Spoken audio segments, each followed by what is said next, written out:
Devant toi, nous t'aimons, Seigneur, parce que tu es le seul désir de notre cœur. C'est toi qui nous aimes, Seigneur, et qui nous aime au-delà de tout, mon Père. Nous venons élever ton nom, Seigneur, t'adorer, ô Dieu, de dire combien nous t'apprécions, combien nous aimons, Seigneur, nous trouver à ta présence, combien nous aimons, Seigneur, ô Dieu, de tout ce que tu fais pour nous, Père, et combien nous te sommes reconnaissants, Père. Et comme une biche soupire, la prière que nous avons, ô Dieu, c'est davantage de ta vie dans notre cœur, davantage de toi dans notre existence, davantage, ô Dieu, de ton onction, de ton esprit, Père, afin de nous faire, ô Dieu, vivre dans la sphère de Dieu, au-dessus de la vie de l'incrédulité. Regarde tes enfants qui sont enseignés, Père, non pour rencontrer du voir un homme, mais qui ont besoin et désir de te voir, toi. Toi qui es le désir de leur cœur, descends ici au milieu de nous, Père. Et par ta parole, fais du bien à notre cœur, Seigneur. Fais du bien à notre âme, Seigneur, oh Dieu. Parce que c'est à toi seul que notre âme s'abandonne. Ainsi, Seigneur, amène ta guérison au milieu de nous. Oh Dieu, quelque chose physique. Amène ta délivrance au milieu de nous. Amen. Oh Dieu, amène tes bienfaits au milieu de nous, Père. Et amène ta sagesse dans notre cœur. Pour que nous puissions savoir comment nous comporter. Alors que nous sommes, oh Dieu, avec un grand message apporté par un grand prophète, pour ce peuple que toi tu as inhabité sur le corps, oh Dieu, nous voulons nous y accrocher, Père, pour que la gloire se revienne à toi et à toi seul. Bénis ces instants, Père, d'abandonner tout ce que nous avons dit et tout ce que nous avons fait ici, et que tout cela, Père, ne soit que pour la gloire de ton nom, car c'est ce qui est demandé avec humilité au nom du Seigneur Jésus-Christ. Amen. Que le Seigneur bénisse.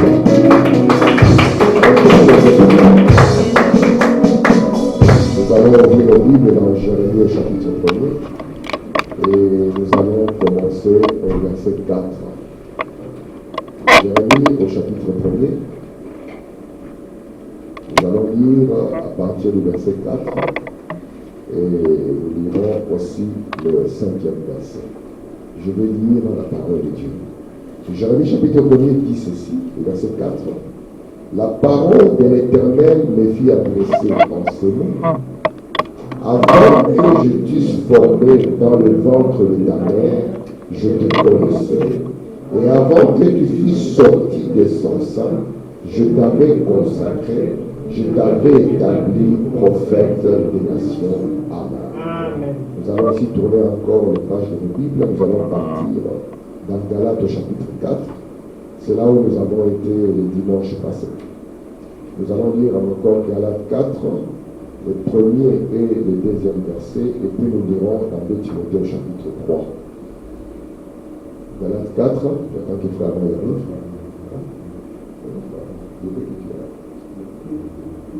Comme ça donnera le temps, ceux qui veulent entrer dans la Bible. Galates 4, je commence au verset 1er, disons ensemble.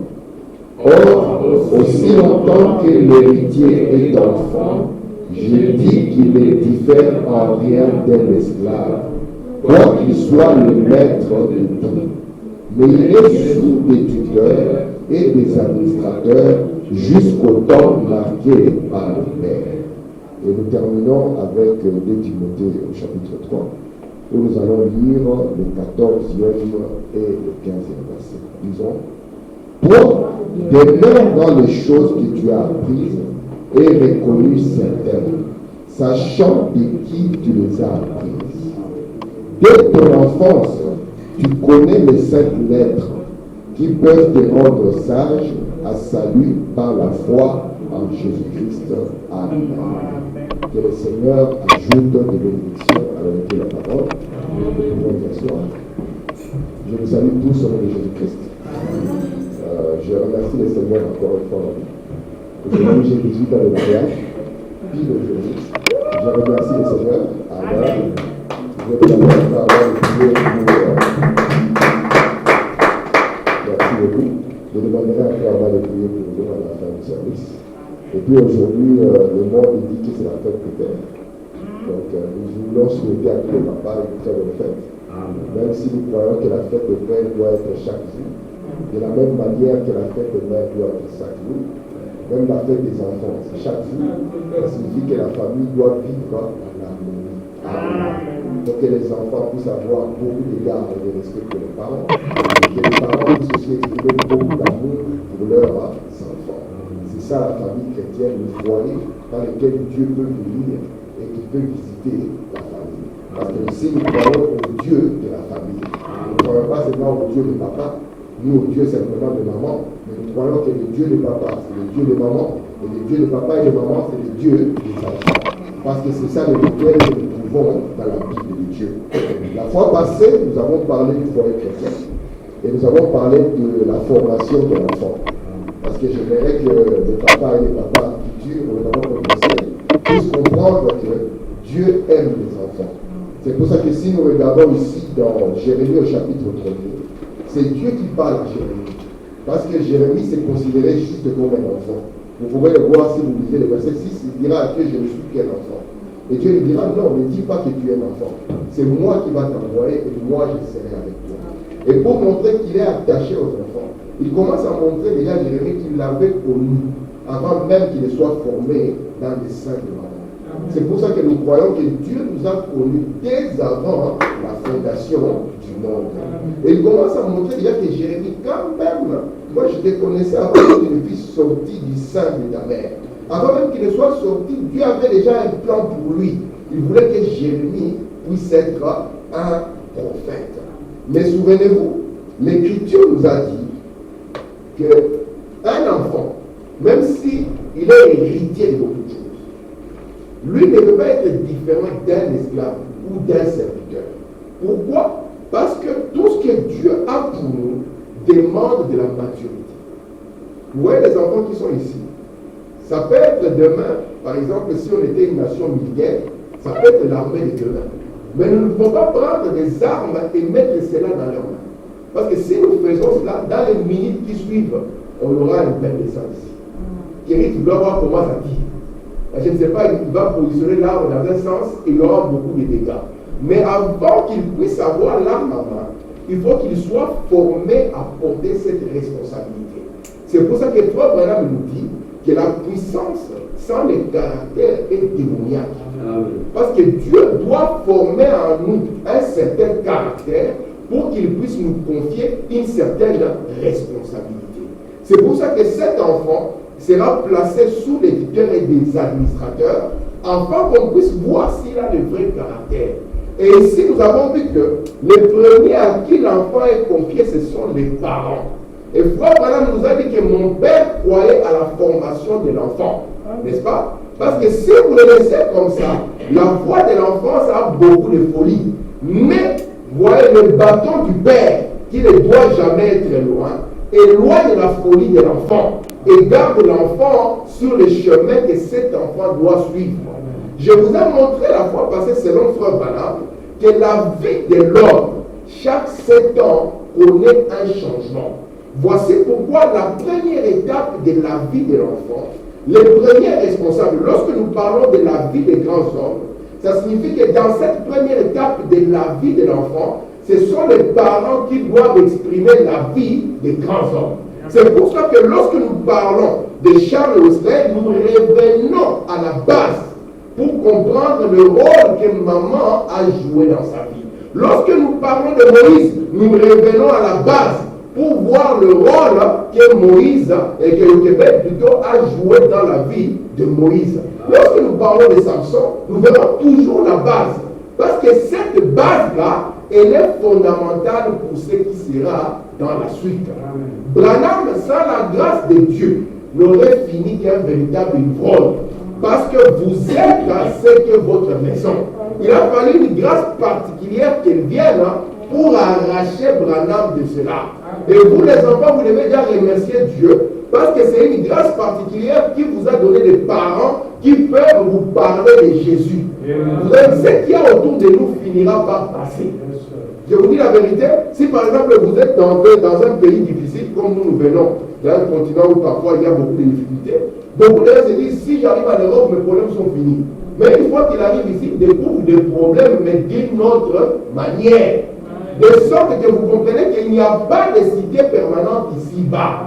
Mais lorsque vous avez un parent qui vous parle de Dieu, qui vous montre la crainte de Dieu, c'est la plus grande des bénédictions que vous puissiez avoir. Parce qu'un jour, il vous sera demandé de regarder derrière vous. Mais si jamais vous avez regardé derrière vous et que vous avez toujours marché avec la crainte de Dieu, vous serez heureux de voir les empreintes des pas que vous avez laissées derrière vous. Mais imaginez que si papa devait regarder derrière lui et qu'il n'y a que des dégâts, vous aurez honte de dire c'est mon père. Mais même s'il n'est pas riche, s'il n'est pas riche en argent, mais s'il craint Dieu, vous serez fier d'une telle personne. Parce qu'il aura déployé devant vous le modèle de vie que vous avez suivi. C'est pour ça que je vous ai montré ici que les 6 premières années de la vie de l'enfant, on doit être certain qu'on lui a donné les bases de la crainte de Dieu. Moïse avait dit, instruis l'enfant dans la voie qu'il doit suivre. C'est Moïse qui a commencé à montrer ça. Il dit, enseignez ceci à vos enfants. Est-ce qu'on a dit enseigner à vos adolescents? On a dit enseigner aux jeunes adultes, enseigner aux personnes d'âge moyen, enseigner aux vieillards. Non, il a dit enseignez ceci à vos enfants. Et que vos enfants enseignent cela aussi à leurs enfants. Parce qu'il y a une période de l'enfance qui est propice à recevoir des choses. Frère Branham dit qu'un enfant avant 8 ans, je peux le prendre et lui parler de Jésus. Et il va recevoir cela plus facilement que si j'allais prendre quelqu'un qui vient de l'université.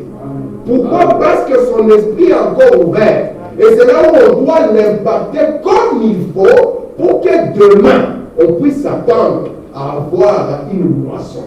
Donc c'est la période la meilleure pour l'ensemencement. C'est pour ça que vous les enfants, quand vous grandissez, regardez les conseils ici que Timothée a reçus de Paul. Il dit, tu as connu les 5 lettres, donc les Écritures, depuis ton enfance. Parce que lorsque nous regardons Timothée, automatiquement nous voyons que le don qui est en Timothée n'a pas commencé en lui. Ça a commencé dans sa grand-mère. Et cette crainte de Dieu, la grand-mère l'a transmis à la mère, et la mère l'a transmis à Timothée. Et il appelle à Timothée, garde cela, parce que ça te gardera sage. Amen. Est-ce que vous voyez cela? Amen. Regardez ce que Fabien va nous dire ici. Je prends ici dans Être conduit, qu'il a prêché le 31 octobre 65, sur le paragraphe 26. Fabien dit, puis, après que la mère nous a conduits jusqu'au moment où nous devons acquérir un peu de sagesse pour comprendre ce que papa a à nous dire, alors nous en recevons un autre. Nous recevons un autre conducteur. C'est la maîtresse d'école. Une bonne maîtresse d'école. Donc, dans la première partie de la vie de l'enfant, le premier guide que Dieu lui donne, ce sont d'abord les parents. Et la première personne à qui Dieu confie cet enfant, c'est d'abord la maman. Et après un moment, la maman va comprendre que l'enfant est capable maintenant de recevoir plus de sagesse. Il doit recevoir la doctrine de la maison. Alors là, on conduit l'enfant vers papa. Et papa, le bâton n'est jamais très loin. Parce qu'il doit inculquer la doctrine de la maison à cet enfant. Lui montrer, papa, voici les limites. Et je te promets que si tu vas au-delà, tu vas avoir des soucis. Frère Branham dit, vous devez tenir ce genre de promesses, n'est-ce pas? Et maintenant, une fois que la doctrine est assise dans l'enfant, on peut laisser maintenant cet enfant aller à l'école. J'insiste ici, l'école ne donne pas d'éducation. L'école nous donne l'instruction. Mais l'éducation, nous venons de la maison avec notre éducation. Donc c'est aux parents d'éduquer leurs enfants et c'est aux enseignants d'instruire les enfants dans la science de l'école. Écoutez, il faut maintenant dans la suite. Parce que nous avons maintenant une bonne maîtresse d'école. Je ne sais pas s'il y a encore de bonnes maîtresses aujourd'hui. Elle essaye de vous enseigner, de vous donner l'instruction. Ouais, voilà. Pour mieux vous adapter dans la vie. Comme nous savons qu'il y a un enfant, même si nous voyons Rita May, nous savons que Rita May, c'est une maman potentielle. Et si demain il y a un demain, nous devons préparer Rita May à faire face à la vie. Alors, qu'est-ce qu'on fait? On vous prend et on vous amène à l'école. Si l'école n'était pas importante, si ce n'était pas quelque chose d'important, on n'allait pas vous y amener. Parce que l'école aujourd'hui, c'est l'enfer. L'enfant va faire face aux choses incroyables. Il va apprendre des choses qu'il ne devait jamais apprendre. Il sera confronté à toutes sortes d'éducation et il sera plus en danger que jamais. Et d'ailleurs, il va y passer plus de temps que le temps que nous passons avec lui. De sorte que s'il quitte la maison sans base, l'école devient l'hécatombe pour la famille. Il va apprendre à tricher, il va apprendre à mentir, il va apprendre à voler, il va apprendre la magouille. Il y en a même qui apprennent à apprendre la drogue à l'école. Écoutez, voilà. Elle essaie de vous enseigner et de vous donner l'instruction pour mieux vous adapter dans la vie. On n'a pas dit qu'on vous envoie à l'école pour vous faire des copains. Ce n'est pas le but principal. Vous trouvez un enfant qui va là-bas, il ne veut pas étudier. Lui, c'est l'ami de tout le monde. Et à la fin, le bulletin est à zéro. On vous envoie là-bas pour que vous puissiez recevoir une connaissance. Amen. Et cette connaissance, dans la vie, elle va vous aider. Parce que dans la vie ici, vous savez mes frères, nous ici, comme nous avons la peau sombre, nous devons faire plus d'efforts que d'autres personnes. Amen. Et si nous ne voulons pas apprendre, être instruits, ça va nous poser beaucoup de difficultés dans la vie. C'est pour ça qu'ici, nous prenons pousser vos études le plus loin possible et cela vous facilitera la vie sur la terre. Amen. Écoutez maintenant, voilà, vous adaptez dans la vie pour un niveau. Un point où vous pouvez lire votre Bible. Amen. Écoutez, où vous pouvez lire les chants, où vous pouvez apprendre de Dieu et lire par vous-même. Donc, un enfant qui va à l'école et qui a appris à lire devait être capable de prendre une brochure et lire par lui-même. Amen. Ce n'est pas seulement s'attendre à ce que ce soit papa ou maman qui lui disent « faut madame l'a dit à tel endroit ». Mais un garçon comme Stéphane qui est capable de lire, devait lui dire « Papa, j'ai lu à tel endroit là où faut madame a dit ça, j'ai lu à tel endroit où on a dit ça, explique-moi un peu comment on peut ramener les deux ensemble. » Amen. Parce que tu as eu l'occasion d'aller à l'école et tu as eu l'occasion d'apprendre à lire. Ça signifie que tu es responsable devant Dieu d'être capable de lire au moins un chapitre chaque jour. Amen. N'est-ce pas ça? Amen. Parce que nous voulons que dans toute chose que Dieu nous donne, nous puissions aussi l'utiliser pour garder notre vie toujours plus proche de Dieu. C'est pour ça que si nous allons dans la science et qu'on dise quelque chose qui est contraire à Dieu, nous mettons la science de côté et nous prenons ce que Dieu a dit. C'est pour ça que si nous entrons dans le bureau d'un médecin et que le médecin dit papa, avant il te reste 3 jours, nous allons prendre ça, nous mettons de côté, nous disons il est l'éternel qui nous guérit. Regardez ce que ça va nous dire. Alors, tous les 7 ans, une année de jubilé arrivée. Maintenant, c'est un grand temps. Et cela a une grande signification pour les gens d'aujourd'hui. Il faut maintenant dire un grand temps. Une 7e année, mamie, ça n'a jamais été. C'est un grand moment. Remarquez quelque chose. Notre chair est une partie de la terre, n'est-ce pas? Et la loi de Dieu qui s'exerce sur la terre, c'est la même loi de Dieu qui s'exerce sur notre chair. Vous comprenez cela? C'est pour ça que, si vous remarquez, c'est vers la 6e année où l'école devient obligatoire. C'est entre la 6e et la 7e année. Parce que l'enfant aura déjà eu assez de bases pour passer d'une étape à une autre étape.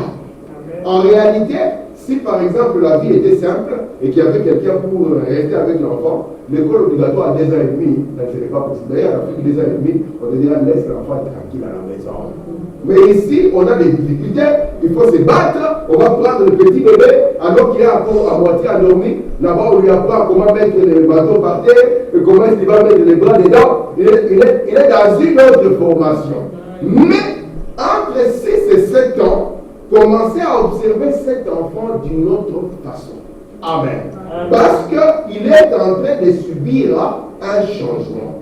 Est-ce que ça va? Amen. Nous allons dire, regardez ici, je continue. Voilà prend ici un jour, 20 jours victoire, qu'il a prêché le 21 avril 1963. Il dit ceci. Je considère les changements des âges. Vous voyez ces garçons ici, n'est-ce pas? Ce n'est pas le même garçon que vous avez vu quand il était bébé. Parce que dès qu'il est, il est en train de changer. Peut-être que c'est un homme ici avec une barbe. Peut-être qu'il a une grande calvitie. Mais vous allez voir qu'à chaque étape de sa vie viendra un changement. D'accord? De sorte que nous avons différents changements qui arrivent dans notre vie. Et Dieu, et Dieu attend de nous que dans chaque étape de la vie, on puisse voir notre vie sublime. Est-ce que vous comprenez? Regardez ce qu'il faut dire, parce que nous allons voir cette étape-là. Je considère les changements des âges. De quoi parle-t-il, madame? Depuis le petit nourrisson, étant sur les genoux de leur mère. À ce niveau-là, c'est les parents qui doivent être des grands hommes. Parce que Dieu leur a confié quelqu'un qui est cher. Et puis maintenant, écoutez, jusqu'aux garçons qui vont à l'école. Donc quand un garçon quitte la maison, va à l'école, il doit commencer son rôle d'un grand homme. Alors qu'il va déjà à l'école. Écoutez, voilà. Ensuite, les adolescents et les adolescentes. Meshach, Shadrach et Abednego sont partis à Babylone alors qu'ils étaient adolescents. Vous savez ça? Et je vais aller encore plus loin. Ils n'avaient aucun pasteur derrière eux. Ils n'avaient même pas d'église où aller. Mais quand ils sont arrivés là-bas, il y avait un fondement qui était posé à eux. Ils ont dit, nous n'allons pas nous souiller avec le nez du roi. Nous venons de notre peuple. Nous sommes des grands hommes. C'était des adolescents. Nous avons vu ici Osias comment il est arrivé roi à 16 ans. Prenez un garçon de 16 ans, donnez-lui 2 milliards, ou bien 1 million seulement, ou même 10 millions seulement. La folie sera totale. Mais ce garçon, il avait un fondement établi. Il faut vraiment continuer. Ensuite, les personnes d'âge moyen et les personnes âgées. Et nous avons des personnes âgées qui ont montré qu'ils peuvent vivre la vie des grands hommes. Et nous allons parcourir tout cela afin de voir les empreintes des pas. Parce que la vie des grands hommes nous rappelle à tous que nous pouvons rendre nos vies sublimes. Et qu'en partant d'ici, nous pouvons laisser les empreintes des pas. S'il y a un frère fatigué, il regarde ça et dit laisse que je puisse aussi marcher comme eux, ils ont marché. Amen. Regardez ce qu'il faut nous dire ici. Dans Joseph rencontre ses frères, c'est le 30 décembre 56 par là. Puisqu'un bébé ne pêche pas, vous savez qu'un bébé ne pêche pas. C'est pour ça que nous ne pouvons pas baptiser un bébé. Parce que la condition pour baptiser quelqu'un, c'est que la personne doit d'abord se repentir. Acte d'être dit, répentez-vous et puis soyez baptisés. Regardez maintenant ici. Puisqu'un bébé ne pêche pas, il n'a aucun péché. Jésus est mort pour ôter les péchés du monde. Et le bébé n'a commis aucun péché. Seulement, il était un pécheur. Il est pécheur par nature, par naissance. Il est né dans le péché. Cependant, quand Christ est mort au calvaire, il a ôté les péchés du monde. Tout le monde continue. Et le bébé n'est pas responsable jusqu'à ce qu'il atteigne l'âge de la responsabilité. Et tout petit bébé, peu importe que ses parents soient des pécheurs, dès qu'il meurt, il va droit dans les bras de Christ. Parce que celui-ci a payé le prix. Peu importe que le bébé soit né dans le péché, par adultère ou quoi que ce soit, cela ne change rien du tout. Amen. Donc s'il y a un bébé qui est mort, direct dans le bébé, même si ses parents sont athées, parce que Jésus a déjà payé le prix. Amen. Et que cet enfant n'a pas encore atteint l'âge de la responsabilité. C'est pour ça que ce sont les parents qui sont les responsables durant cette étape où l'enfant n'a pas atteint l'âge de la responsabilité. Est-ce que ça va jusque-là? Oui. Amen. Regardez ici la suite. Ce bébé est en sécurité avec Christ parce que celui-ci est mort pour ôter les péchés du monde. Et puis, quand il devient assez grand, comprenez ça? S'il commet un péché personnel, il doit donc se repentir pour ce qu'il a fait. Ça peut être une petite chose. On va dire une citation. Quelqu'un avait commis une faute alors qu'il était encore enfant de cœur dans l'église catholique. Il est tombé malade. On voulait l'opérer. Il a dit non, je dois d'abord rencontrer l'homme de Dieu. Et il faut madame dire, lorsque je le rencontre, nous allons chercher des problèmes à la source. Amen. Et il là, le Saint-Esprit est descendu et lui a dit ce qu'il avait fait alors qu'il était un petit enfant de cœur dans l'église catholique. Et le monsieur a été étonné. Il dit, oh, cela a été retenu contre moi. Il dit, oui, c'est la seule chose que je vois qui a été retenue contre toi. C'est pour ça que lorsqu'ils commencent à grandir, il faut leur parler de la repentance. Il faut même dire, nous devons leur apprendre à être honnêtes, à savoir réparer. Hein? Quand ils commettent une faute, il doit être capable de dire pardon. Parce que c'est de cette manière qu'il reviendra vers Dieu en disant Seigneur, pardonne-moi. Il dira à son frère, j'ai tort, pardonne-moi. Et demain, quand il sera marié, quand il sera en erreur, il dira à sa femme, pardonne-moi. Le mal, ils ont dit, c'est moi le chef ici. Écoutez ici, voilà. S'il commet un péché personnel, il doit donc se repentir pour ce qu'il a fait. Amen. Mais s'il n'a aucun péché personnel, jusqu'à ce qu'il soit assez grand pour commettre un péché, pour distinguer le bien et le mal.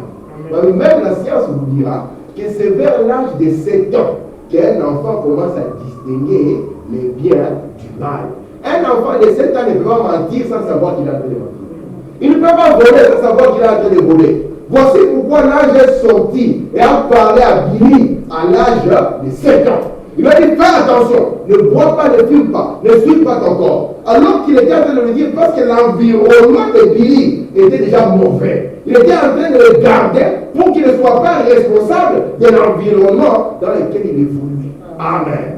Un jour, lorsque Billy était déjà un adolescent et qu'il devait mourir, aller à l'enfer, il a regardé, il a dit, la seule chose qu'il a dit, Seigneur, je n'ai jamais commis adultère. Il dit, mais il avait commis tout ce qu'il avait comme faute. Il dit, mais Seigneur, quand ça quand même, aie pitié de moi. Amen. Pourquoi nous disons ceci?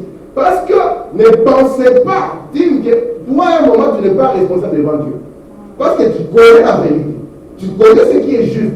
Et si tu choisis de pencher vers un autre côté, un jour, tu peux te tenir devant Dieu et il va te poser la question. Est-ce que tu n'as pas été enseigné sur ça?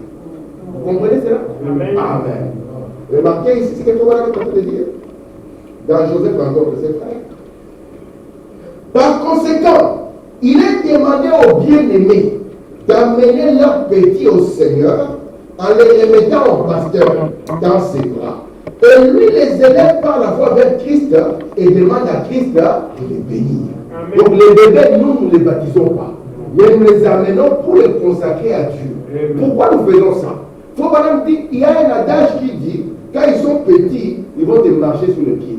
Et quand ils seront plus grands, ils vont te marcher sur le cœur. Faut même dire consacrons-les à Dieu et cela n'arrivera pas. Parce que les enfants sont capables de marcher sur le cœur et de faire une douleur que même la douleur physique ne pourra jamais équivaloir. On peut te demander, est-ce que tu veux que tes frappes ou que l'enfant te marche sur le cœur? Tout il ne va pas dire frappez-moi. Parce que la douleur du cœur est une grande douleur. Et les consacrer à Dieu, ce n'est pas simplement les amener en un jour. Mais les consacrer à Dieu, c'est les amener jour après jour et leur montrer les chemins du Seigneur. Pour que quand ils grandissent, ils ne deviennent pas un problème pour notre cœur. Et souvenez-vous, les bâtons du Père, les gens aiment. Parce que c'est l'expression de l'amour. La Bible nous a dit que si nous faisons cela, il donnera du repos à notre âme. Amen. N'est-ce pas que c'est merveilleux? Écoutez ce que madame ici dans Christ est révélé dans sa propre parole. Paragraphe 104. À votre naissance, n'est-ce pas que nous tous nous sommes nés? Il y a quelque chose qui arrive à notre naissance. À votre naissance, Dieu met un disque. Il y a une bande qui entre comme dans une radio. Dieu met un disque. Il met un disque, mais pendant un moment, ça ne fait pas beaucoup de bruit. Donc ce disque pendant un temps n'enregistre rien. Parce que si c'est un bébé qui marche sur quelque chose, il tape, ça tombe, ça n'enregistre rien. Parce que Dieu sait qu'il est comme Adam au début. Il n'est pas encore dans l'âge de la raison ni de la responsabilité. Regardez ici. Vous savez, parce qu'il s'agit d'un petit bébé. Jusqu'au jour où il arrive à l'âge de la raison, c'est alors que le bruit commence. L'enregistrement commence. Ah, mais c'était une petite chose. J'avais volé juste, tu vois, c'était le bic de mon voisin. Mais l'enregistrement a commencé. Écoutez ici. La personne se met à dire des choses.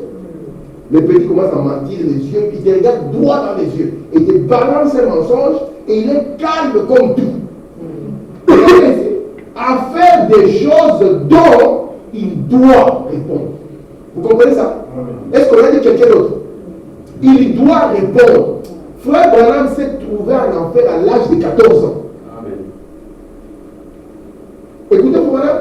Et puis, lorsque la vie de cette personne se termine, écoutez, ce disque, ou plutôt cette bande magnétique est enlevée et placée dans l'immense bibliothèque de Dieu.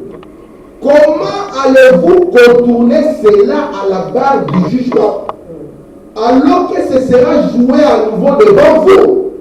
Chacun de vos mouvements, chaque pensée qui vous aura traversé l'esprit. Voici pourquoi nous devons prendre position pour Jésus. Amen. Parce que notre frère Curie était arrivé au ciel. Parce que dans cet enregistrement, personne ne peut dire qu'il est sorti indemne. Si on fait jouer cet enregistrement, comme l'homme est né dans le péché, on verra toujours qu'à un moment, c'est toujours chaos. Amen. Mais une fois que le cœur est converti à Dieu, n'importe quoi là-bas, si vous commettez une erreur, vous aurez en vous quelque chose qui vous dira, frère, vous devez remettre ça à l'ordre. Amen. Daniel Curie est sorti, les grands évangélistes, les prédicateurs aiment les honneurs. Il pensait qu'au ciel, il se peut être comme un prédicateur. Alors que les dons passeront. Amen. Donc, qui es-tu? Il s'annonce. Il n'y a pas de frère. Non. Parce que là-bas, la tribu frère, c'est la tribu éternelle. Il a dit les grands évangélistes. Je crois qu'à la fin, il peut même insister sur les mots. Il était déplumé. Donc, on dit les grands évangélistes. Donc, dans le sens, ouvrez la porte que j'entre. On dit, mais ici, on intimide personne. Ce ne sont pas les titres qui entrent ici. Maintenant, ouvrons les livres. On a fait jouer les disques. On dit, n'as-tu jamais pris quelque chose de quelqu'un sans l'intention de le rendre? De là, tu te souviens, les jours où tu avais volé la brochure. J'ai demandé, je vois un pasteur. Elle dit, pasteur, prête-moi la brochure. J'ai dit, mais avec l'intention de partir avec la brochure. Ça, c'est mon cas.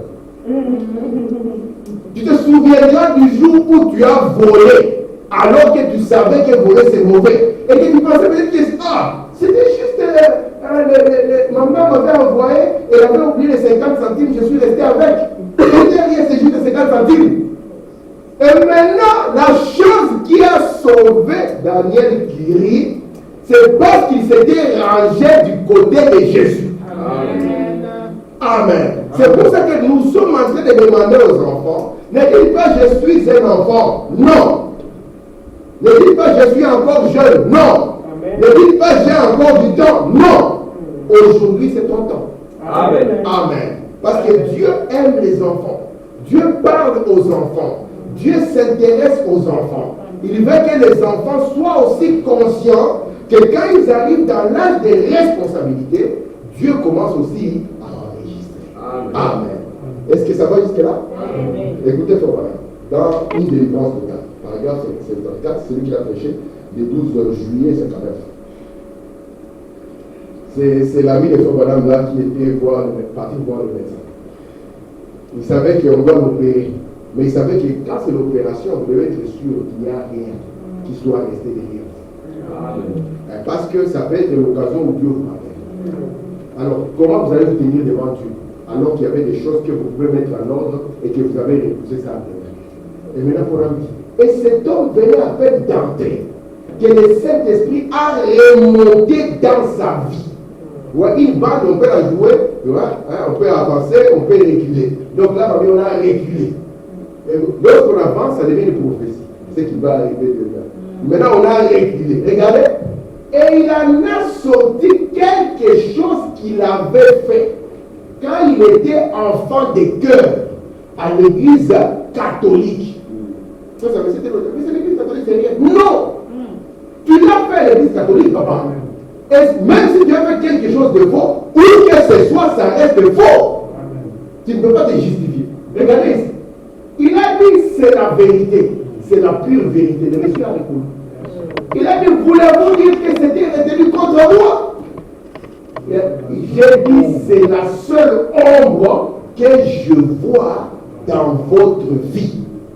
Mes chers enfants, ne négligez pas les petites choses. Maman a dit on n'ouvre pas les jus. Toi tu ouvres les jus. Moi, à part les 4 enfants que j'ai un autre enfant invisible dans la maison. Et quand il dit, vous savez comment il s'appelle? Son nom c'est je ne sais pas. Il dit c'est qui? Ah, je ne sais pas. Il dit l'enfant est invisible. Ici, il avait commis quelque chose qui peut-être n'était pas grand. Voilà, c'est lui, il est étonné qui s'était retenu contre lui.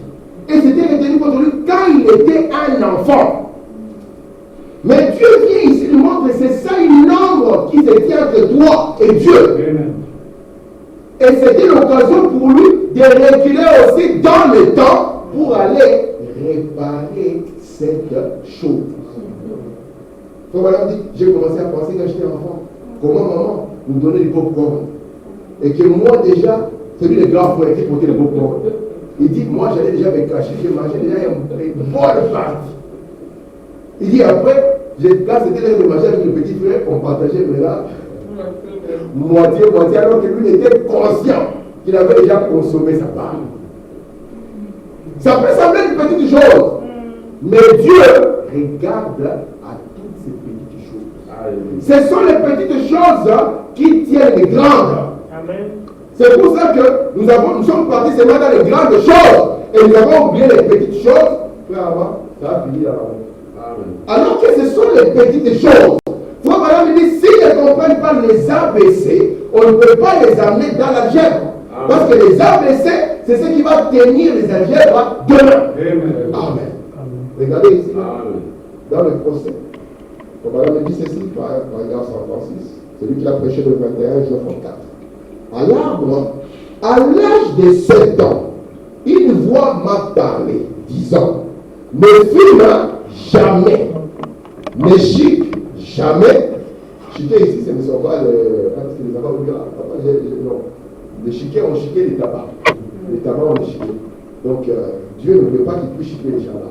Ne bois jamais ou ne souille jamais ton corps. Amen. Maintenant, mes chers amis, cette parole valable pour William Branham, valable pour les jeunes adolescents qui reçoivent son message. Amen. Ne filme jamais. Ce n'est pas le film, mais ici ça va encore plus loin. Ne filme jamais.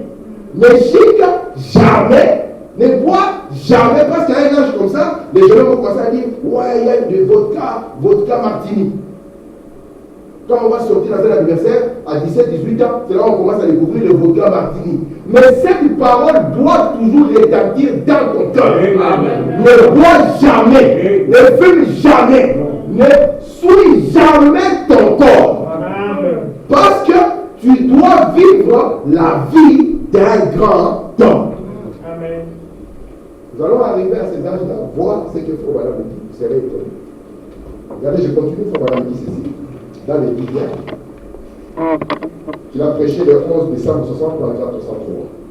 Il y avait une période qui était annoncée tous les 7 ans. On comptait 6 années. La 7e année, ceux qui étudient la Bible, les prédicateurs et ceux qui sont assis ici autour, vous savez que c'est vrai. C'était appelé, la 7e année était appelée l'année des jubilés. Lorsque Branham était petit, la colonne de feu n'était pas loin. Mais la première fois où il voit l'ange du Seigneur de manière visible, c'est à l'âge de 7 ans. Amen. Parce que 7 ans apportent un changement dans la vie de William Branham. Amen. Il commence à entrer dans l'âge du choix. Il commence à entrer dans l'âge de la responsabilité. Il sera confronté au fait de dire je vois ou je ne vois pas. Vous allez voir qu'après un moment, quand son père lui tendait, il disait je ne vois pas. Ouais. Et puis quand son père le chauffait, il disait dors maintenant. Et là, l'ange intervenait. Mais remarquez ici, quand il était enfant, Dieu a gardé les papas. Heureusement que les papas avaient des boissons très dures. C'est pour ça que maman ne peut pas permettre que ça puisse approcher la bouche de l'enfant. Mais lorsqu'il commence à avancer ici, l'ange lui apparaît de manière visible. Amen. Parce que vers ici, il commence à devenir responsable. Et il commence à lui montrer maintenant les limites déjà de sa responsabilité. Ne te souille pas, mon enfant. Et aujourd'hui, se souiller, c'est la toute forme. Vous voyez les images aujourd'hui qui passent dans les téléphones et dans les réseaux. Un jeune garçon qui est du message doit garder en pensée pour vous ceci. Amen. Il dit, c'est ça la peine de mon message. Je ne dois pas me souiller parce que je dois marcher là où mon messager a marché. Je dois vivre la vie d'un grand homme parce que Frère Branham a dit que lui n'a pas eu la grâce de naître dans une famille chrétienne. Mais moi, Dieu m'a donné la grâce de naître dans une famille chrétienne. Donc moi, je peux déjà commencer cela. Amen. Amen. C'est ce que Dieu attend de nous. Gloire à Dieu. Amen. Regardez maintenant ici ce que Frère Branham a dit. Merci Seigneur. Alléluia. Il parle aussi de l'accusation. Il parle de la sœur Edith. Et Edith connaît tout simplement les changements des 7 ans. Tous les 7 ans, votre vie connaît un changement. De 0 à 6 ans, trop d'influence des parents. Madame dit, Billy Paul a commencé l'école primaire à 6 ans. Il dit, moi j'ai commencé à 7 ans. Ma mère aussi a commencé à cet âge. Regardez, de 0 à 6 ans, la plus grande des influences, ça sera l'influence de la maison. Et à partir de 6 ans, vous voyez, l'école sera obligatoire. Et remarquez ici, à 7 ans, Dieu montre quelque chose. Cet enfant commence à être confronté au choix. Il commence à être capable de faire des choix. Et ceci ouvre un nouveau chapitre dans son existence. Il quitte la partie où il était pratiquement irresponsable devant Dieu. Et par rapport à ses choix, il commence à devenir responsable devant Dieu. C'est ainsi que vous allez voir que Samuel était un enfant. Et durant un moment, Dieu ne lui disait rien. Il le laissait tranquille. Parce que Samuel était arrivé au temple étant très petit. C'est juste quand il venait d'être séparé. C'était un enfant petit. Et on lui avait fait une petite robe pour qu'il aille servir les pauvres. Et Dieu l'a laissé tranquille. Et puis à partir d'un moment, Dieu a commencé à parler à cet enfant. Il a commencé à lui montrer, regarde les choix que fait la maison d'Élie. Et moi, je ne veux pas que toi aussi tu puisses faire ce genre de choix. Amen. Ça signifie quoi? Nous tous, nous pouvons venir à l'église. Parce que comme frère Omar vous l'a dit ici, venir à l'église simplement ne suffira pas. Est-ce que vous comprenez? Mais il faudra faire un pas de plus. Si nous sommes des jeunes de l'église ici, et qu'il y a un jeune, malgré le fait qu'il va à l'église, qui ne veut pas suivre les principes de Dieu, vous n'êtes pas obligé de le suivre. Amen. Même s'il est plus âgé que vous. Parce que Samuel était confronté à Ophni et à Phinéas, qui était le fils d'Élie, qui était plus âgé, qui était censé avoir plus d'expérience, qui était déjà dans le ministère. Amen. Mais lui a fait un autre choix. Et ici, Branham, l'ange est venu lui parler à 7 ans, lui disant, frère Branham, sois capable de faire un choix. Ne fume jamais, ne bois jamais, ne souille jamais ton corps. Parce que la 7e année apporte toujours un changement dans la vie d'un être. Amen. Est-ce que vous comprenez ça? Amen. Je continue ici. Regardez dans la manière d'un vrai prophète. Il a prêché ceci le 19 janvier 1960. Regardez tous ces petits enfants revenir de l'école. Parce qu'ici, ce n'est plus simplement l'influence de la maison. Ici, maintenant, on est confronté à ces lieux qu'on appelle l'école, qui est important parce que ça nous prépare dans la vie. Mais nous ne voulons pas simplement être préparés dans la vie et ne pas avoir le fondement fondamental. Mais le problème ici, c'est qu'on a mis tout l'accent sur l'instruction et on a détruit l'éducation. Maintenant, celui qui est instruit sans éducation, demain deviendra un responsable et il va vous voter des lois incroyables. C'est pour ça que si on trouve un responsable qui a encore une base, il ne peut jamais être populaire.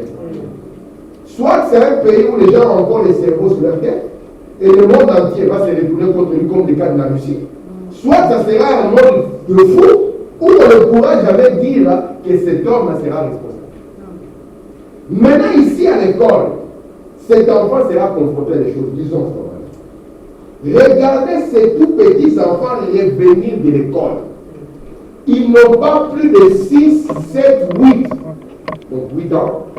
Ils allument la cigarette. Vous pensez que c'est possible? C'est fait. Toi, on va expliquer pourquoi. Pourquoi ça? Leur maman avant eux avait probablement fait cela. Amen. Sinon, alors, ce sont les enfants qui fréquentent. Écoutez, frère madame, veillez sur les enfants avec lesquels votre joue. Amen. C'est vrai. Amen. Oh, c'est la fin, c'est un brise-cœur.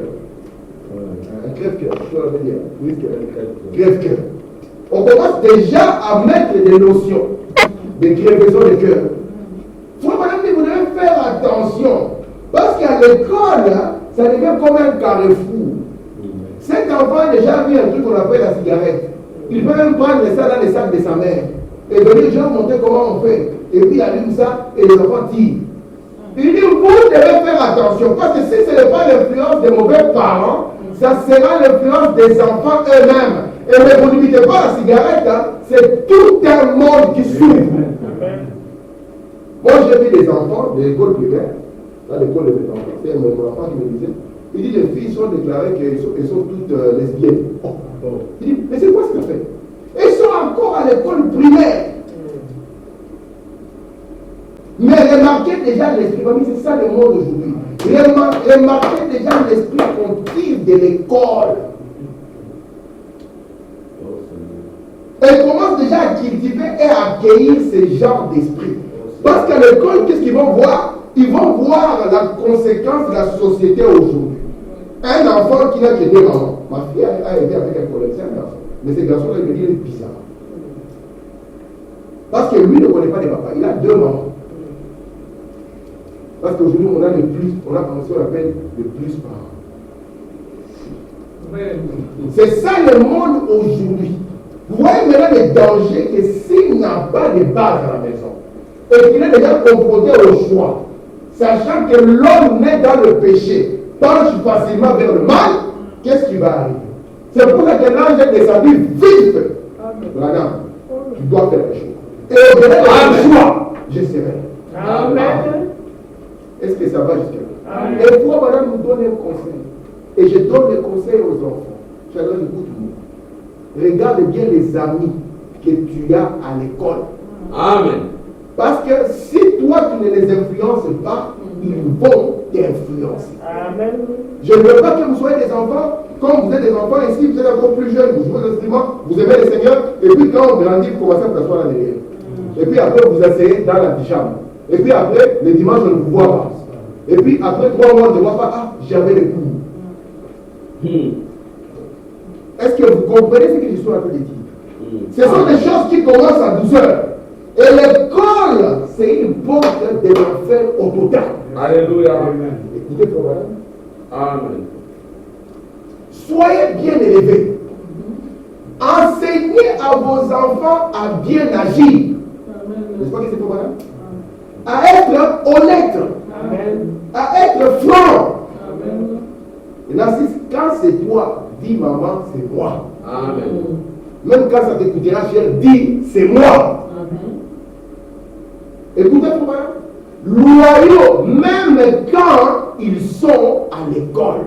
Amen. Soyez aussi à l'école comme des frères. Amen. Parce que la vie que vous allez déployer, ça s'est passé à l'école. C'est à votre école, là, on saura si tu es un croyant ou pas. Amen.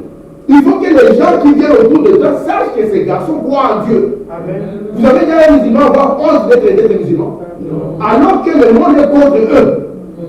Alors que tout le monde est contre eux. Ils n'ont même pas les Saint-Esprit, aucune puissance d'en haut. Alléluia. La tradition de leur père. Ils disent, même si vous êtes contre moi, je suis musulman. Alléluia. Et nous, avec un tel message à l'école, nos enfants, Alléluia. c'est là où vous devez briller. Mon père a déjà des limites. Nous avons une doctrine de la maison. Et je suis ici gardien de la doctrine de la maison. La doctrine de la maison, c'est que nous gardons les principes de Dieu. Et tu vas être fier. Et tes collègues te respecteront. Amen. Alléluia. Quand vous serez avancé à l'âge, ils diront, papa, chapeau. Toi, tu as déjà compris. Regardez ce que vous va dire. Il dit ici dans ses paroles, il va des promesses. Par exemple, 86. Mon petit garçon. Il parle de qui? De son petit garçon, n'est-ce pas? Qui? Joseph. C'est un garçon tout fait. Et il part où? À l'école. Là où il écoute n'importe quoi. Écoutez, vous comprenez? Un jour, à mon retour, il avait dit une certaine chose et avait répondu à sa mère sur un ton insolent. C'est là où il va apprendre des mots bizarres. L'insolence, il va voir, ah, il y a un enfant qui répond comme ça à la maîtresse. Ah, maman, attends, on se parlait, tu vas entendre. C'est à l'école. Branham comprend ça. Joseph, mon fils, il a répondu à sa mère d'une manière, envoyé sur un ton insolent. Mais ce n'est pas quelque chose que Joseph a eu de la maison. Non. Il va à l'école où il écoute n'importe quoi. C'est pour ça que nous devons faire attention. Parce qu'à l'école, il y a du n'importe quoi. Amen. Est-ce que vous pouvez dire amen? Amen. Écoutez ici, mon madame, je continue. Vous savez, merci Seigneur, dans l'influence, il a prêché le 12 janvier 1963. Il y a 2 manières de faire toutes choses. Non, mais ça, c'est un conseil pour nous tous.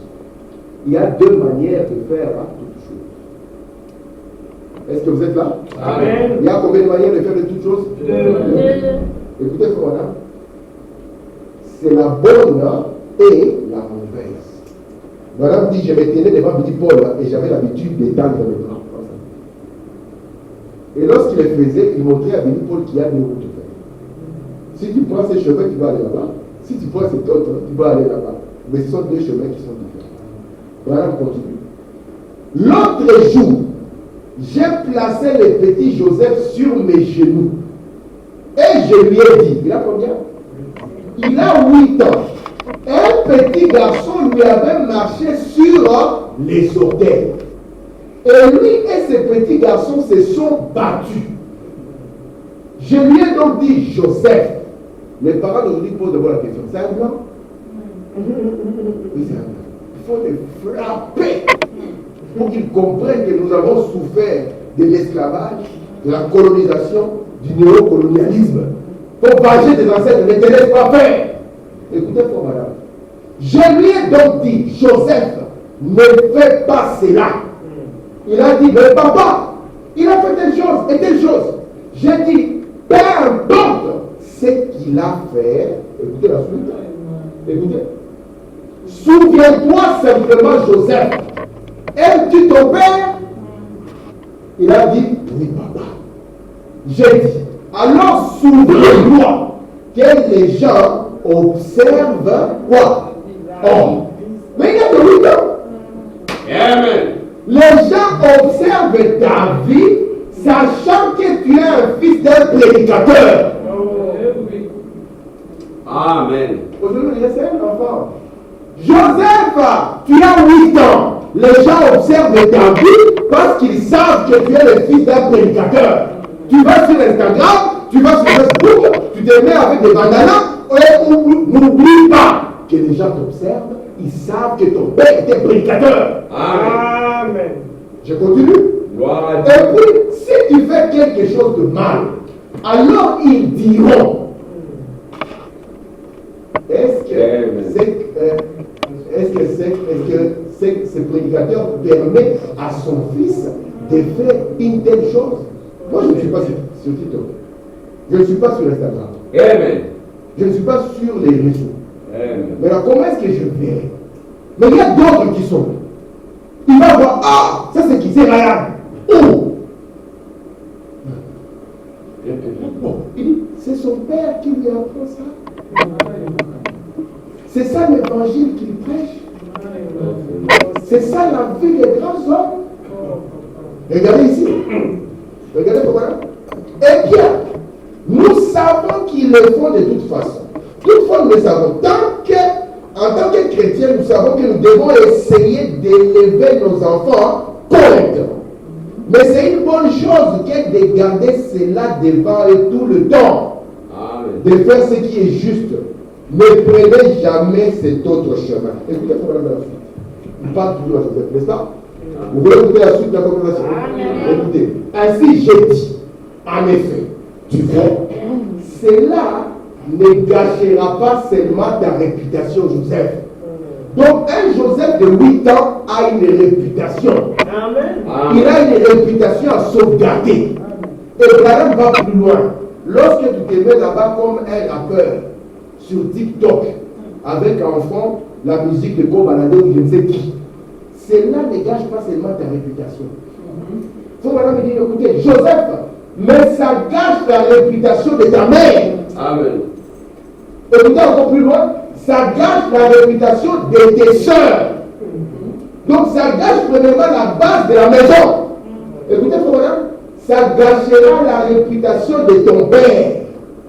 Et ça portera atteinte à la cause de la famille que nous soutenons. Donc la première fois, ça va frapper d'abord la famille. Ça ne va pas s'arrêter là. Écoutez. Ensuite, ça portera atteinte à ce que nous soutenons, Jésus-Christ. Amen. Tu ne dois pas faire cela. Amen. Alléluia. Donc, lorsque, oh, je suis adolescent, l'autre il a fait comme ça, et tout, moi aussi je vais, mon père n'est pas sur TikTok, boum. Il n'avait que 8 ans. Il s'est battu. Et on pourrait demander, est-ce que c'est ça? Oui, c'est lui qui a commencé. Il m'a traité de nègre. Je lui ai montré c'est quoi un nègre. On peut dire qu'il avait raison. Mais lorsque tu agis comme ça, cela ne t'arrête pas sur ta réputation. Ça touche ta mère, ça touche tes frères et sœurs, ça touche ton père, ça touche même Jésus-Christ. Amen. Voilà, il y a que 8 ans. Alors, regardez ici. J'ai dit, notre Seigneur nous a dit que si quelqu'un nous frappe sur une joue, Présentons-lui simplement l'autre. Amen. Bien sûr. Pour commencer, c'est un peu dur pour un petit garçon d'un tempérament colérique de penser à de telles choses. Mais de toute façon, placez la chose devant lui Amen. pour qu'il ne fasse pas cela. Amen. Est-ce que vous le croyez? Alléluia. Écoutez, frère Madame, je vais dire quoi citation qui m'arrête. Il dit ceci. C'est un ami de frère Madame. C'est un docteur là-bas. Il dit, frère Madame, ce que je vais te dire, toi tu peux le comprendre. Parce qu'il te dit. Ensuite, le docteur est entré. Il a dit, frère Madame, étant un ancien baptiste, certainement que vous savez quelque chose au sujet de notre message. J'ai dit, eh oui. Il a dit, eh bien, lorsque j'étais un garçon, de quel âge? De 7 ans, le Seigneur. Amen. Amen. Il peut appeler un garçon de 7 ans. Et je n'ai pas pris une citation, elle est beaucoup. Lorsque j'avais 7 ans, là où Dieu m'a appelé. Amen. Et aujourd'hui, nous avons beaucoup d'enfants qui commencent à dépasser 7 ans. Lorsque j'avais 7 ans, c'est là où Dieu a parlé à moi. C'est là où Dieu est venu vers moi. Et toujours, c'est l'école du jour. Regardez ce que Papa va dire sur cet enfant. Je vais m'arrêter là. Je prends ici la question-réponse sur les 15 mai 1954. C'est très intéressant. C'est. On a dit c'est une très spirituelle. Elle est restée spirituelle. Regardez ce livre. Ma petite fille avait 8 ans. Quel âge? Quel âge? 8 ans. Elle est venue vers moi. C'est la Marie. Pourquoi? Elle s'est assise sur mes genoux. Elle a dit, papa, je veux croire au Seigneur Jésus-Christ. Je veux me faire baptiser. À 8 ans. Est-ce que, voilà, quand madame le dit, tu ne peux pas baptiser, tu ne peux pas baptiser le soir. Pas de fille cette semaine. Elle avait quelque chose qui avait commencé dans son cœur. Amen. Et à 8 ans, elle est venue toute seule. Elle s'est assise sur le genou de papa. Elle dit, papa, je veux croire au Seigneur Jésus. Je veux me faire baptiser. Pour elle dit, j'ai baptisé cette petite fille-là à l'âge de 8 ans. Pour elle continuer. Donc, si ces petits-là veulent se faire baptiser, baptisez-le. Sinon, eh bien, allez-y, c'est à vous de décider. C'est non ce que le Seigneur vous a dit. Pour madame dit, si Dieu fait cela dans leur cœur, faites-le. Il dit, sinon la chose partira. Et ça prendra beaucoup de temps pour que cela arrive. Amen. Donc Dieu a appelé l'homme de 7 ans. Et la petite fille de 8 ans, elle vient. Et là, elle prend sur son cœur. Écoutez maintenant, ça ne s'est pas arrêté là. Je continue ici. Dans Genèse. Un soir, lors de cette grande réunion, je sortais. On me conduisait dans la rue. J'ai entendu une personne pleurer. Elle était assise sous le siège arrière. C'était ma fille de 8 ans. La petite Rebecca. Qu'est-ce qu'il faut dire d'elle? Elle est très, pas seulement spirituelle, elle est très spirituelle. À la maison, quand les gens parlent de l'évangile, vous savez pourquoi elle pleurait? Elle pleurait parce qu'elle avait une quelque chose dans la maison. Il y avait un malade. Quand on avait demandé qui avait des la même chose, madame n'avait pas vu. Et c'est ce qui l'a rendu malade quand il pleurait. Maintenant, il faut que madame dise ici. À la maison, quand les gens parlent de l'évangile, elle va se mettre dans l'autre pièce, écoutant par la porte. Ce qui l'intéresse, ce n'est pas quand papa et maman vont parler de la sœur Becky. Mais quand elle entend seulement qu'on commence à parler des choses de Dieu, et qu'on dit l'enfant, tu peux parler, elle va écouter aussi parce qu'elle aime écouter les choses de la parole. Écoutez, elle va se mettre dans l'autre pièce, elle écoute. Il arrive qu'elle me pose des questions auxquelles je ne sais pas répondre. Amen. Ma petite fille, mamie, elle est très spirituelle. Cela ne s'est pas arrêté là. Regardez ce qui se passe à l'école avec elle. Oh mon Dieu. Écoutez, dans la foi transmise au sein, paragraphe 6. Ainsi, j'ai une fillette à la maison qui est comme ça.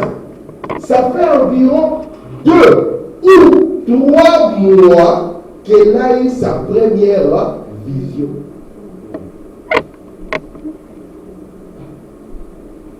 Les adultes n'ont jamais eu de vision. Même pas un son spirituel. On continue ici. Elle s'est trouvée là dans la salle de classe. Elle était où? Dans la salle de classe. Et là, Jésus lui a apparu sous la forme d'une nuée. Amen. Juste une fillette de 7 ans. Amen. Il avait les bras tendus. Amen. Alléluia. Ça, ce sont des choses qui devaient. Moi, je suis catholique, mais ça. Il est demandé, il y a quelqu'un qui est venu ça. Il dit voilà. S'il est donc au pénètre, ça devait brûler dans les cœurs des enfants. Amen. Oh, Jésus lui a apparu les bras tendus. Quelle consolation. Amen. Mais à 8 ans, on va se demander Ligue des champions, qui est devenu champion? C'est cette conversation qui est le GOAT. Les amis, ici, ça doit être la vie. Les bruits de all time. Donc, il y a les plus grands dans le football, c'est qui? Mais cet enfant, quand on parlait de Dieu, ça attirait son attention. Et là, dans une petite question, pour aussi écouter. Elle va sortir avec des questions. Même fois, voilà, on dit donne-moi le temps pour l'étudier. Parce que là, je n'ai pas encore de réponse. Et pas étonnant que ça a suivi une vision. Parce que même en classe, elle pensait à Jésus. Amen. Ce ne sont pas les enfants qui laissent Jésus à la porte de la maison. Et puis il prend son habit des montagnes. Il le met quand il est sorti. Et à la fin, comme il sait que papa a les bateaux qui n'est pas loin, il garde son habit monté à la porte. Il attend moi là. Bientôt, hein, le matin, et moi, nous sommes ensemble. Regardez ici. J'ai terminé. Amen. Il a dit, c'est un homme qui était en train de discuter avec son voilà, sur la Bible. Hein? Et cet homme qui discutait, et il a dit, vous vous rappelez, M. Branham a dit, jamais les apôtres n'avaient échoué. Donc, et quand ils priaient, ça marchait. Tout celui pour qui il priait était guéri. Écoutez, j'ai dit, vous verrez que de ne pas dire cela à ma fille de 8 ans. Elle va te confondre. Vous vous souvenez qu'on a amené un enfant, et les disciples ont prié pour lui. N'est-ce pas? Dans la Bible, ça n'a pas marché. Maintenant, lui disait, tous les gens pour qui les apôtres viennent, ils étaient guéris. Pour la vie, ne dis pas ça à ma fille de 8 ans. Amen. Elle va te confondre. Vous ne connaissez pas la Bible mieux que ça. Amen. Donc à 8 ans, cet enfant, vous connaissez la Bible. Amen. À 8 ans, elle pouvait faire face à quelque chose qui n'est pas biblique. Et dire, monsieur, même si vous êtes un grand docteur, ceci n'est pas biblique. Pour monter, mes amis, que lorsque l'école s'ouvre, marchez avec le Seigneur Jésus. Amen. Parce que si vous ne le faites pas, là c'est un endroit où on écoute n'importe quoi. Amen. Et ce qui va en suivre sera une catastrophe. Alors qu'il y a des dieux vivants qui peuvent vous accompagner même à vivre. Ils peuvent vous donner une vision. Ils peuvent vous y garder. Ils peuvent vous y préparer. Alléluia. Gloire de Dieu qui est là. Amen. Frère Madame me dit, j'ai fini. Il dit ceci, il dit, vous savez, aujourd'hui le diable veut que nous puissions épouser les filles catholiques. Il dit parce que il veut encore les tuer comme il les avait tués. Il dit parce que ça sera à ces filles catholiques d'élever. Et vont les élever loin de la vie, loin des principes de Dieu. Et ça sera des enfants qui seront. Mais nous avons un message. Vous voyez, c'est un enfant de 8 ans. Il a vécu la vie d'une grande dame. Et il a laissé des empreintes. Il a commencé à publier. On lit, crois seulement. Crois seulement. Et c'est par ces publications que j'ai connu l'histoire de Ryan. C'est par ces publications que j'ai promis à Dieu que si tu me donnes un enfant, je te donnerai. Et Gloire à Dieu. Des empreintes, des pas. J'ai 8 ans. Mais à 8 ans, que fais-tu? J'ai 7 ans. À 7 ans, que fais-tu? Tu peux aussi faire quelque chose pour les Seigneurs. Amen. Quand Stéphane était à l'école primaire, il partait avec sa Bible. Il avait sa Bible, il lisait. Je me demande si aujourd'hui, il est capable de prendre sa Bible et de prendre un copain dans la Renaissance. lui dire, voici la voie de la vérité. Pas simplement dans une discussion. Parce qu'il priait, lui opposait même le nom. Alléluia. Je pense que c'est quelque chose qui doit continuer. Amen. Parce que c'est en cela que nos enfants sont. Amen. Que le Seigneur nous bénisse.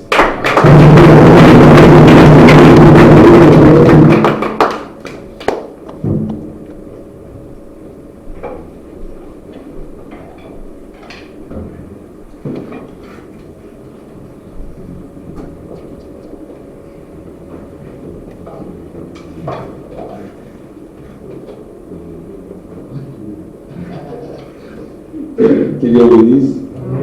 Je disais après, tu as la génie, tu vas te marier avec la sœur Nicole Ouattara. Alors voilà, c'est aujourd'hui. Dans 18 ans de mariage, amen. On va encore faire. Entrez. Il y a un frère qui est. Entrez.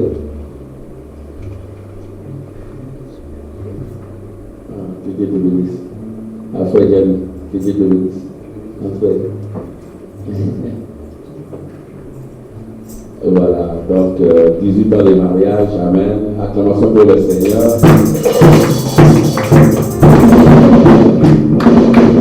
Quand j'étais aussi dans l'adolescence, j'aimais bien lire On les Believe de la sœur Rebecca.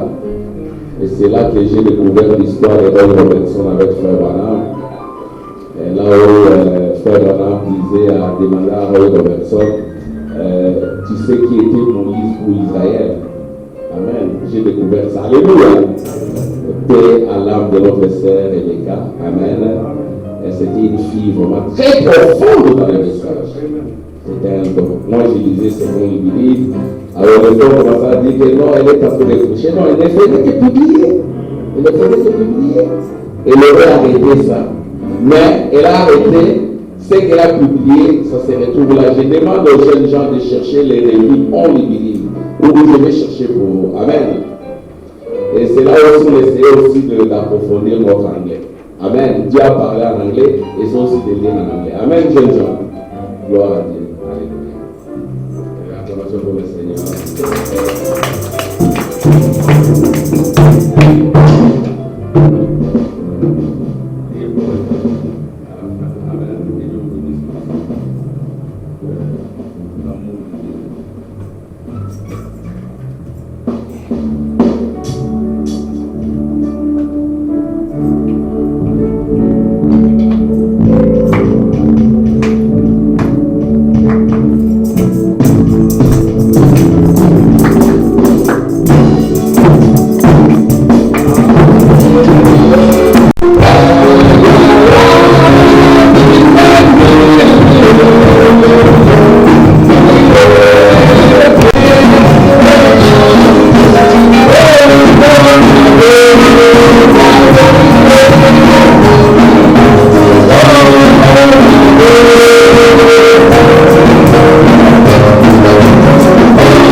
Jésus-Christ, une tour forte dans laquelle, Seigneur, mon frère Tim et la sœur Nicole se sont retrouvés, Seigneur.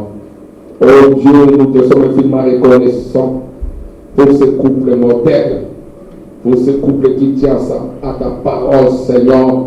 Ces couples qui tiennent au feu, qui se sont prononcés il y a 18 ans, Seigneur. Oh Dieu, ils ont tenu grâce à ton sang. Ils ont tenu grâce à ta présence. Ils ont tenu grâce, oh Dieu, à ta visitation. C'est parce que tu nous as visités.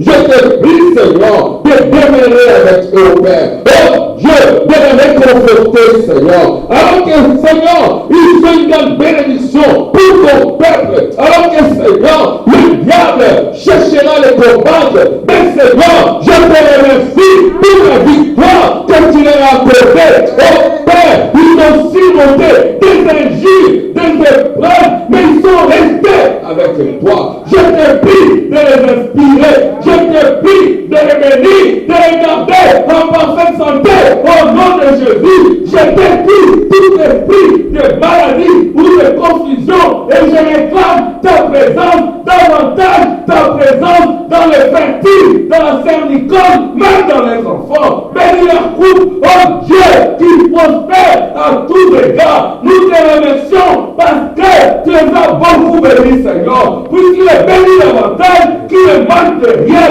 Oh Dieu, tu connais leurs projets, qu'ils prospèrent, qu'ils aient du succès. Au nom de Jésus, je déclare, oh Dieu, toutes ces bénédictions sur ces couples. Je déclare, oh Dieu, ces couples, ils vivent dans tes bénédictions consacrées. Je te les abandonne entre tes mains.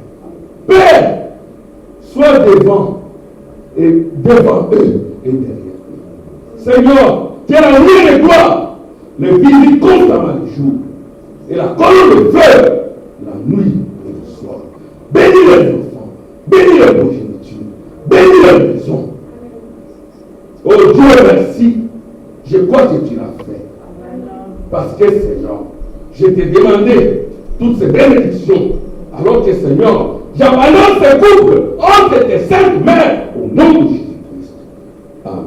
Amen. Je vous remercie.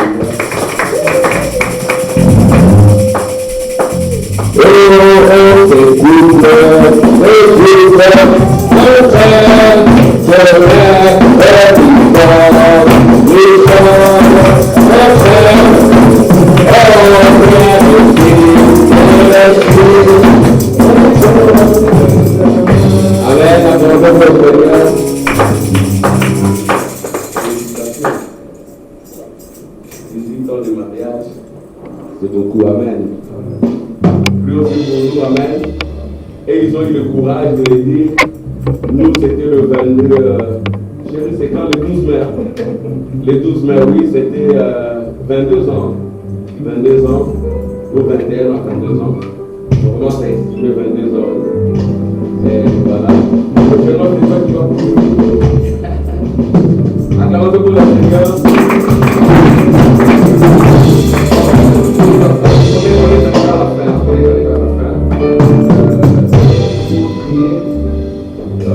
De mettre ce projet en fait avec le Seigneur.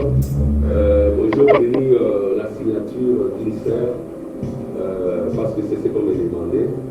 Et ceux qui n'ont pas signé, j'aimerais que même ceux qui ont 15 ans puissent signer parce que selon la réglementation, un garçon ou une jeune fille de 15 ans ici en Belgique, avec le consentement de ses parents, peut travailler. Donc, j'aimerais que je vais faire soutenir ce papier. Vous pouvez signer. Puis aussi pour nous, parce que nous avons une rencontre à la banque ARSA le vendredi. Donc, si Dieu nous aide, nous avons des projets de Dieu nous a signé.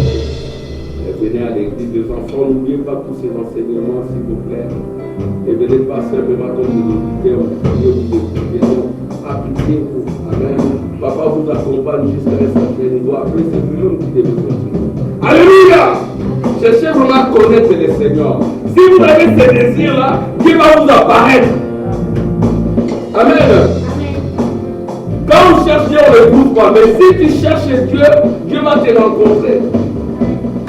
Et ce que le pasteur Tim a prêché, 7 ans, 8 ans, c'est la vérité. Amen. Je me souviens, moi j'habitais Yolo, j'étais un pas catholique, mais par moment, je sentais le désir d'aller dans l'armée d'Israël. Je vais dans l'armée d'Israël. J'allais pendant que j'avais peut-être 8 ou 9 ans. J'allais tout seul. Amen. Que même Dieu qui a visité ou bien mon canal, tout petit qui vous visite aussi. Amen.